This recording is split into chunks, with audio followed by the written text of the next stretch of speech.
അബൂബക്കർ സിദ്ദീഖ് റളിയല്ലാഹു അൻഹുവിനോടൊക്കെ എത്ര പ്രാവശ്യം പറഞ്ഞത്. ഒരിക്കൽ മുസ്തഫായ നബി തങ്ങൾ സ്വർഗത്തെ കുറിച്ച് ഇങ്ങനെ വഅദ് പറഞ്ഞുകൊണ്ടിരിക്കുകയാണ്. സഹാബ, സ്വർഗത്തിന് 8 വാതിലുണ്ട് എന്ന് പറഞ്ഞു. സിദ്ദീഖ് റളിയല്ലാഹു അൻഹു ചോദിച്ചു, നബിയെ 8ഉം കൂടി ആർക്കേലും തുറക്കുമോ ചോദിച്ചു. ആന്ന് പറഞ്ഞു. ആർക്കാ ചോദിച്ചു. നിങ്ങൾക്ക് തന്നെയാണ് പറഞ്ഞു. അതാണ് സയ്യിദുനാ അബൂബക്കർ സിദ്ദീഖ് റളിയല്ലാഹു അൻഹു. എന്നിട്ട് മൂപ്പര കാര്യത്തിലാണ് പേടി ഉണ്ടായത്. ആ വർത്താനൊക്കെ നമ്മളോടാ പറഞ്ഞേക്കണേ വെച്ചാൽ എന്തേക്കാര അവസ്ഥ.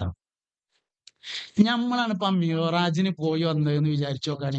20 കൊല്ലം മുമ്പ് ഹജ്ജിന് പോയത് ഇപ്പോഴും പറഞ്ഞു തീർന്നിട്ടില്ല. 20 കൊല്ലം മുമ്പ് പോയതാണ് ഹജ്ജിന്. ഇപ്പോഴും വർത്താനം തുടങ്ങിയാല് അബൂജാലിന്റെ കക്കൂസിന്റെ അവിടെ നിന്നാ തുടങ്ങുന്ന വർത്താനം.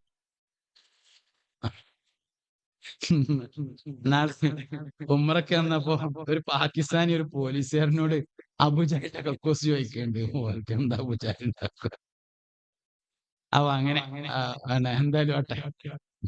ഈ പ്രാവശ്യത്തെ മദീനയിലെ അനുഭവത്തിൽ ഏറ്റവും മനസ്സ് തട്ടിയൊരു സംഭവം ഉണ്ടായി.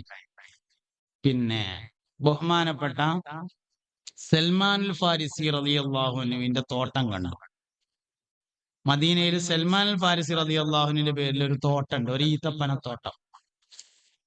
മൂപ്പരെ പേരിലുള്ള തോട്ടാണ് എന്നേ ഉള്ളൂ. ആ ഈത്തപ്പന ഉണ്ടാവില്ല, കാരണം ഈത്തപ്പന മരങ്ങൾക്ക് 150 വർഷ കാലാവധി ഉള്ളൂ എന്നാണ്. സൽമാൻ അൽ ഫാരിസി പേർഷ്യക്കാരനായ അടിമയാണ്. ലോക ചരിത്രത്തിലെ വിപ്ലവം സൃഷ്ടിച്ചത് 2 അടിമകളാണ്. ഒന്നൊരു കറുത്തടിമയും ഒന്നൊരു വെളുത്തടിമയും. കറുത്ത അടിമ സയ്യിദുന ബിലാലുൽ മുഅദ്ദിൻ റളിയല്ലാഹു അൻഹു. വെളുത്ത അടിമയാണ് സയ്യിദുന സൽമാൻ അൽ ഫാരിസി റളിയല്ലാഹു അൻഹു. അപ്പൊ സൽമാൻ അൽ ഫാരിസി പേർഷ്യയിൽ നിന്ന് പ്രഭു കുടുംബാണ്, രാജകുടുംബാണ്. അവിടുന്ന് ഇങ്ങനെ രക്ഷപ്പെട്ടിട്ട് വരികയാണ്. അവിടെ പേർഷ്യക്കാര് തീ ആരാധിക്കുന്ന ആൾക്കാരാണ്, അഗ്നി ആരാധകരാണ്. അപ്പൊ സൽമാൻ അതിൽ താല്പര്യം ഉണ്ടായില്ല. അങ്ങനെ രാജാവ് അതറിഞ്ഞു, ജയിലിലടച്ചു. അങ്ങനെ മോചിതനായി. ദീർഘമായ താരീഖാണ്. അവിടുന്ന് ഇങ്ങനെ വരുമ്പോ വഴിയില് അടിമയായി. കുറെ പുരോഹിതന്മാരെ കണ്ടു, അവരിന്നൊക്കെ പഠിച്ചു. അങ്ങനെ പോന്ന് കുറെ കാലം 200 കൊല്ലം ജീവിച്ചിട്ടുണ്ട്. 200 വർഷം കുറെ കാലം ജീവിച്ച് അതിന്റെ ഇടയിൽ അടിമയായി. അങ്ങനെ അടിമയായിട്ടാണ് മദീനയിൽ വരുന്നത്. മദീനയിൽ വരുമ്പോ ഒരു ജൂതന്റെ ഈത്തപ്പനത്തോട്ടത്തിലെ അടിമയാണ്. മുസ്തഫായ നബി സല്ലല്ലാഹു അലൈഹി വസല്ലമ മക്കയിൽ നിന്ന് മദീനയിലേക്ക് ഹിജ്റ വന്നു. പുണ്യ നബി സല്ലല്ലാഹു അലൈഹി വസല്ലമ മക്കയിൽ നിന്ന് മദീനയിൽ വന്നിട്ടുണ്ടെന്നറിഞ്ഞപ്പോ സൽമാൻ അൽ ഫാരിസി ഒന്ന് പരിശോധിക്കാൻ തീരുമാനിച്ചു റളിയല്ലാഹു അൻഹു. അങ്ങനെ അദ്ദേഹം മുൻകാല വേദങ്ങളിൽ നിന്ന് പഠിച്ച 3 അടയാളങ്ങൾ ഉണ്ടായിരുന്നു. ഒന്ന്, മുത്തുനബി സല്ലല്ലാഹു അലൈഹി വസല്ലമ സ്വതക്ക ഭക്ഷിക്കുകയില്ല. നബി തങ്ങൾ സ്വതക്ക തിന്നുമായിരുന്നില്ല, ഹദിയ തിന്നും. 1 സ്വതക്ക ഭക്ഷിക്കൂല, 2 ഹദിയ ഭക്ഷിക്കും. ഇതാണ് 2 തെളിവ്. അമ്പിയാക്കൾ ആരും സ്വതക്ക കഴിക്കൂല, ഒറ്റ നബിമാരും ഇല്ല. എല്ലാവരും ഹദിയ മാത്രമേ സ്വീകരിക്കുള്ളൂ എന്നാണ്. ബഹുമാനാർത്ഥം നൽകുന്നതിനാണ് ഹദിയ എന്ന് പറയാം. ആവശ്യം കണ്ടറിഞ്ഞോ അല്ലെങ്കിൽ ചോദിച്ചോ നൽകുന്നതാണ് സ്വതക്ക. സ്വതക്കൊക്കെ വേണമെങ്കിൽ ഹദിയാക്കാൻ പറ്റും. എങ്ങനെ? എനിക്ക് ഇതിന് നമ്മളെ വക എനിക്ക് സ്വതക്കയാണെന്ന് പറഞ്ഞതിന് വേറെ ഇതിന്റെ വക എനിക്ക് ഹദിയാണെന്ന് പറഞ്ഞാൽ മതി, അത്രേ ഉള്ളൂ. പക്ഷെ ഒന്നുണ്ട്, വാങ്ങുന്നവന്റെ ബഹുമാനം നഷ്ടപ്പെടുത്താൻ പാടില്ല. അതാണ് നിബന്ധന. അതായത് ഒരു 100 റുപ്യ ഹദിയ കൊടുക്കുക, സ്റ്റേജിമ കയറ്റിയിട്ട് എന്നാ എനിക്ക് നമ്മളൊക്കെ 100 റുപ്യ ഹദിയ എന്ന് പറഞ്ഞാൽ ഹദിയാവൂല. എന്തേ? വാങ്ങണോന് പിന്നെ വല്ല അഭിമാനം ഉണ്ടാവുമോ? 100 റുപ്യ സ്റ്റേജിമ. അതൊക്കെ നമ്മളെ പരിപാടി. 5 കിലോ വരി ഉർത്തും, അങ്ങോട്ട് തിരിച്ചൊരു ഫോട്ടോ, ഇങ്ങോട്ട് തിരിച്ചൊരു ഫോട്ടോ. ചിലപ്പം വേണ്ടി വരും കേട്ടോ, അനിവാര്യതയെ ഞാൻ നിഷേധിക്കുന്നില്ല. അടുത്തെല്ലാം നടക്കണമെങ്കിൽ ഫോട്ടോ ഒക്കെ വേണ്ടി വരും. അനിവാര്യതയുള്ള കാര്യങ്ങളൊക്കെ ചെയ്തോളി, സംഗതി ഇതാണെന്ന് പറഞ്ഞേ ഉള്ളൂ. വേണ്ടാന്നീ പറഞ്ഞതിന് അർത്ഥമില്ല. അങ്ങനെ ചെയ്താലേ അടുത്തെല്ലാം ചെയ്യാൻ പറ്റുള്ളൂ. പക്ഷെ സംഭവം ഇതാണ്. പിന്നെ ഹദിയ, സ്വതക്കയും ഹദിയയും അവിടെയാണ് വേർതിരിയുന്നത്. അപ്പൊ എന്ത് ചെയ്യണം? അത് ചുറ്റി മടക്കിയിട്ട് ആരും കാണാതെ നമ്മളോ അതൊരു ഹദിയാണ് അവിടെ വെച്ചാളി എന്ന് പറഞ്ഞാൽ. അതേ സമയത്ത് പരസ്യമായി കൊടുക്കേണ്ട ചില സാധനം ഉണ്ടാവും. +2 പരീക്ഷയിൽ ഫുള്ള് A+ കിട്ടി, 100 റുപ്യ ചുറ്റി മടക്കി കണ്ടാൽ നമ്മളോ ഹദിയ എന്ന് പറയാൻ പറ്റില്ല. അതെന്ത് വേണം? നല്ലൊരു സാധനമൊക്കെ ഉണ്ടാക്കി ഒരു കൂട്ടിലൊക്കെ ആക്കിയിട്ട് സ്റ്റേജിമൊക്കെ കയറ്റിയിട്ട് അത് അങ്ങനെ തന്നെ കൊടുക്കണം, എന്നാലേ ഹദിയ ഉള്ളൂ. സമ്മാനം, അതാണ് ഹദിയ. അത് അങ്ങനെ തന്നെ കൊടുക്കണം. അത് സ്റ്റേജിന്മേൽ കയറിയിട്ട് 4 ആളെ കാണിച്ചിട്ട് തന്നെ കൊടുക്കണം. അതേ സമയത്ത് ഒരു 500 റുപ്യ കൊടുക്കണത് ഇങ്ങനെ 4 ആളെ കാണിച്ചു കൊടുക്കാനും പറ്റില്ല. അപ്പൊ വാങ്ങുന്നവന്റെ അഭിമാനം നഷ്ടപ്പെടുന്നില്ലെങ്കിൽ ഹദിയയായി, വാങ്ങുന്നവന്റെ അഭിമാനത്തിന് ക്ഷതം സംഭവിക്കുന്നുണ്ടെങ്കിൽ സ്വതക്കയാവും. അതാണ് വ്യത്യാസം. ഇപ്പൊ രണ്ടും ആക്കാൻ പറ്റും. കൊടുക്കുമ്പോ അവനാ ഒന്ന് ചെറിയൊരു ശ്രദ്ധ വെച്ചാല് സ്വതക്കയേക്കാൾ എത്രയോ കൂലിയുള്ളതാണ് ഹദിയക്ക്. ഇനി ഹദിയേക്കാൾ കൂലിയുള്ള വേറെ സാധനം ഉണ്ട് കേട്ടോ. ഇന്നാളൊരാൾ ചോദിച്ചു എന്നോട്, ഹദിയേക്കാൾ കൂലിയുള്ള ഉണ്ടോന്നുണ്ട്. ഹദിയയേക്കാൾ കൂലിയുണ്ട് കടം കൊടുക്കണേന്. എന്താ കാരണം? കടം എന്നത് അഭിമാനമുള്ള മനുഷ്യനുള്ള സഹായമാണ്. അഭിമാനമില്ലാത്ത ആളെന്താ ചോദിക്കുക? 1000 റുപ്യ തരുമോന്നാ ചോദിക്കുക. അഭിമാനമുള്ള ആളെന്താ ചോദിക്കുക? 1000 റുപ്യ കടം തരുമോ, ഞാൻ നാളെ തരാമെന്നാണ്. അതാണ് വ്യത്യാസം. അതാണ് വ്യത്യാസം. ഇനി കടം കൊടുക്കണേനേക്കാൾ കൂലിയുള്ള വേറൊരു കാര്യം ഉണ്ട് കേട്ടോ. കടം കൊടുത്തത് തിരിച്ചു തരാൻ കഴിയാത്തൊരു സാഹചര്യം അയാൾക്ക് വന്നാൽ പൊരുത്തപ്പെട്ട് കൊടുക്കുന്നതിന് ഇതിനേക്കാൾ വലിയ കൂലിയാണ്. അവിടെ നമ്മൾ എന്ത് തീരുമാനിക്കും? മാശ്രയെ കണ്ട് വരട്ടെ, അവിടുന്ന് വാങ്ങാന്ന് വിചാരിക്കും. അവിടെ എന്താ വല്ല സ്ഥലക്കച്ചവടം എന്തോ ഉണ്ടല്ലോ മാശ്രയിൽ. അതാണ് പൊരുത്തപ്പെട്ട് കൊടുത്ത് കണ്ട ആ കൂലിയേറ്റാണ് പോവുകയാണെങ്കിൽ സ്വർഗത്തേക്കാണ് പോവാം. എന്നിട്ട് അത് അവിടുന്ന് വാങ്ങാൻ നടക്കുക. തരക്കടില്ല, ഓൻ തരാൻ ഉണ്ടായിട്ട് തരാവുകയാണെങ്കിൽ. അങ്ങനെയൊന്നുമല്ലല്ലോ സംഭവം ഉണ്ടാകുക. അധികം പൊളിഞ്ഞു പോകുന്നത് ഈ കാരം. തരാൻ കഴിയൂല, ഒരു നിലക്കും കഴിയൂല എന്ന് ബോധ്യപ്പെട്ടാൽ അതാണ് പൊരുത്തപ്പെട്ട് കൊടുത്ത് കണ്ട ആ കൂലി പടച്ചോണ്ടിരുന്ന് വാങ്ങിക്കൂടെ നമുക്ക്.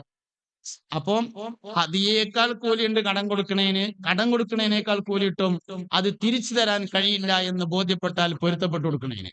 അങ്ങനെയാണ് സംഗതി. ഈ ഫർദിനേക്കാൾ കൂലിയുള്ള ഒരുപാട് സുന്നത്തുണ്ട്.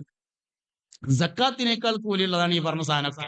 അതേ സമയത്ത് സക്കാത്ത് ഫർദാണ്, ചെയ്യണം. ചെയ്തിട്ടില്ലെങ്കിൽ ഹറാമാവും. ഹദിയ കൊടുത്തില്ലെങ്കിൽ ഹറാമാവില്ല, സക്കാത്ത് കൊടുത്തില്ലെങ്കിൽ ഹറാമാവും.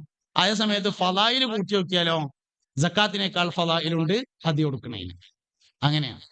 സലാം മടക്കൽ നിർബന്ധമാണ്, സലാം പറയൽ സുന്നത്താണ്. നിർബന്ധത്തെക്കാൾ കൂലിയുണ്ട് അവിടുത്തെ സുന്നത്തായ പറയലിന്. അങ്ങനെ ചില കാര്യങ്ങളുണ്ട്. എന്തായാലും വിഷയത്തിലേക്ക് വരാം. അപ്പോ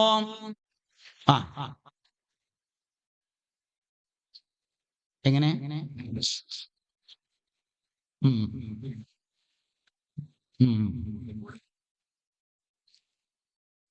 തിരിച്ചു ചോദിച്ചാല് ഗിഫ്റ്റ് അല്ല എന്ന് ഉറപ്പല്ലേ?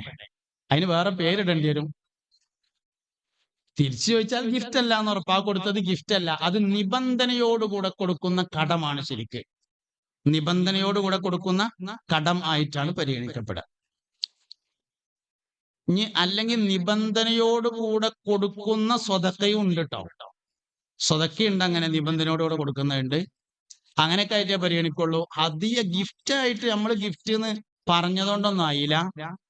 ഗിഫ്റ്റ് ആവണമെങ്കിൽ അത് അങ്ങനെ തന്നെ, അത് കയ്യൊഴിഞ്ഞ് കൊടുക്കൽ തന്നെയാണ് എന്ന് ഓർക്കാം. എന്തായാലും ആവട്ടെ.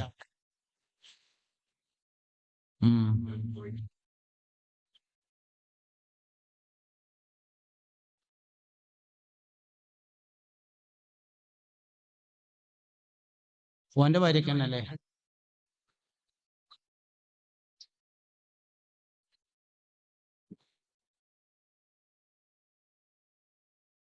ഈ ഗിഫ്റ്റ് എന്ന് പറഞ്ഞ സാധനം ഹദിയയാണല്ലോ. അതായത് വെറുതെ കൊടുക്കുന്ന മുതൽ കുറെ ഉണ്ട്. ഓരോന്നിനും ഓരോ ഹിക്മത്താണ്. സ്വതക്ക, ഹിബത്ത്, ഹദിയ, ആരിയത്ത്, ഖറള്, ഇനി വേറെ ഉണ്ട് ഇർസ്, ഗനീമത്ത്, ഫൈഅ്, ഇങ്ങനെ കുറേ സാധനം വെറുതെ കിട്ടണ മുതല്. ഇതിനൊക്കെ വ്യത്യസ്തമായ നിയമങ്ങളാണുള്ളത്. ഇതിൽ തീരെ ബറക്കത്തില്ലാത്ത മുതൽ സക്കാത്താണ്. ആ സമയത്ത് നിർബന്ധമാണ് കൊടുക്കല്. നിർബന്ധമായ ദാനമാണ്. കൊടുക്കല നിർബന്ധമാണ്, വാങ്ങലല്ല നിർബന്ധം. ആൾക്കാർക്ക് അങ്ങനെ ചിലപ്പം തോന്നലുണ്ട്, വാങ്ങൽ നിർബന്ധമല്ല. സക്കാത്ത് കിട്ടണേ എന്നല്ല ആഗ്രഹിക്കേണ്ടത്. പടച്ചോനെ സക്കാത്ത് വാങ്ങേണ്ട ഒരവസ്ഥ ഉണ്ടാക്കരുതേ എന്നാണ് ആഗ്രഹിക്കേണ്ടത്. കാരണം ബറക്കത്തുള്ള മുതലല്ല. അതുകൊണ്ടാണ് സക്കാത്ത് തങ്ങന്മാർക്ക് കൊടുക്കാൻ പാടില്ലാതായത്. ബറക്കത്തുള്ള മുതലാണെങ്കിൽ ആദ്യം ആർക്ക് കൊടുക്കാൻ പറയും? തങ്ങന്മാർക്ക് കൊടുക്കാൻ പറയല്ലോ. ബറക്കത്തില്ലാത്തതുകൊണ്ടാണ് കൊടുക്കാൻ പറ്റൂല എന്ന് പറഞ്ഞത്. ഇതിന്റെ നേരെ മേലെ നിൽക്കുന്ന സാധനമാണ് സ്വതക്ക എന്ന് പറയുന്നത്. സക്കാത്ത് കഴിഞ്ഞാൽ പിന്നെ അതിന്റെ തൊട്ടു മേലെ സ്വതക്കയാണ്. ആവശ്യം കണ്ടറിഞ്ഞ് അല്ലെങ്കിൽ ആവശ്യം അവതരിപ്പിച്ചതിനാൽ ഒരാൾക്ക് കൊടുക്കുന്നതിനാണ് സ്വതക്ക എന്ന് പറയാം. അതിന്റെ മേലെയാണ് ഹിബത്ത്. ഹിബത്ത് എന്ന് പറഞ്ഞാൽ സംഭാവന. സംഭാവന എന്ന് പറഞ്ഞാൽ നല്ല വിചാരത്തോടെ കൊടുക്കുന്നത്. സംഭാവന, പള്ളിക്ക് സംഭാവന, മദ്രസ എന്ന നല്ല വിചാരം, ആഖിറത്തിൽ കിട്ടണമെന്ന വിചാരം, അതാണ് നല്ല വിചാരം. സംഭാവന നല്ല വിചാരത്തോടുകൂടെ കൊടുക്കുന്നതാണ് ഹിബത്ത് എന്ന് പറഞ്ഞ സാധനം.